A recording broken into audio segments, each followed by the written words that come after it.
Hello friends, welcome to Saro's kitchen. Saro's கிச்சனில் இன்றைக்கி நாம் வேக வைத்த சுண்டல் ஒரு கப்பு வச்சு மசாலா சுண்டல் செய்ய போகிறோம். அதுக்கு தேவையான பொருட்கள் பார்த்துடலாம். கருவேப்பிலை, தக்காளி, இஞ்சி பூண்டு, வெங்காயம், கரம் மசாலா, மிளகாய்த்தூள், மஞ்சத்தூள், உப்பு, தேவையான அளவுக்கு எண்ணெய். இப்போ இதை எப்படி சமைக்கலான்றதை பார்க்கலாம். கடாயில் 1.5 டீஸ்பூன் எண்ணெய் விட்டுருக்கேன். அதில் சோம்பு, கிராம்பு, ஏலக்காய், பட்டை இது சேர்த்தாச்சு. இப்போ இஞ்சி பூண்டு இதில் சேர்த்துடலாம். இஞ்சி பூண்டை சேர்த்த பிறகு இதில் வெங்காயம் சேர்த்துக்கலாம். அது கூடவே தக்காளியும் சேர்த்து நல்லா வதக்கி விட்டுக்கலாம்.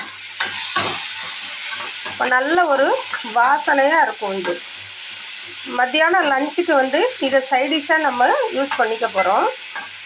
இதுக்கு தேவையான அளவுக்கு மஞ்சத்தூள், உப்பு சேர்த்துக்கலாம். சுண்டலில் உப்பு சேர்த்து தான் வேக வச்சுருக்கோம். அதனால் மசாலாவுக்கு தேவையான அளவு கல் உப்பு. இப்போ இது கூட மிளகாய்த்தூள், மஞ்சள் தூள் சேர்த்துடலாம். நல்லா வதக்கி விட்டுக்கலாம்.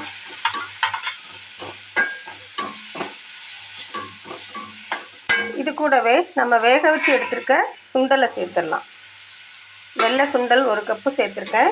இதை நல்லா கலந்து விட்டு எண்ணெய் பிரிகிற அளவுக்கு இதை நம்ம குக் பண்ணி எடுத்துக்கலாம். அது கூடவே கருவேப்பிலை சேர்த்துக்கலாம். சும்மா ஒரு 2 ஸ்பூன் தண்ணி. இந்த மசாலா நல்லா கோட் ஆகும். அப்போ தான் இது நல்லா டேஸ்ட்டாக இருக்கும். இது ஒரு நல்ல சைடிஷ்ஷாகவும் இருக்கும், ஒரு ஸ்டார்டராகவும் இதை நம்ம யூஸ் பண்ணிக்கலாம்.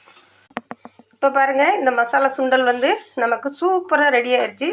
சாப்பிட்றதுக்கு அவ்வளோ டேஸ்ட்டாக இருக்கும். இதில் கொஞ்சமாக தேங்காய் துருவல் சேர்த்துக்கலாம், இன்னும் டேஸ்ட்டாக இருக்கும். இதில் நம்ம கறி மசாலாம் சேர்த்துருக்கிறதுனால ரொம்ப வாசனையாகவும் ரொம்ப சுவையாகவும் இது இருக்கும். அவ்வளோதாங்க. ஸ்டவ் ஆஃப் பண்ணிடுறேன். மல்லித்தலையை தூவிக்கலாம். மிகவும்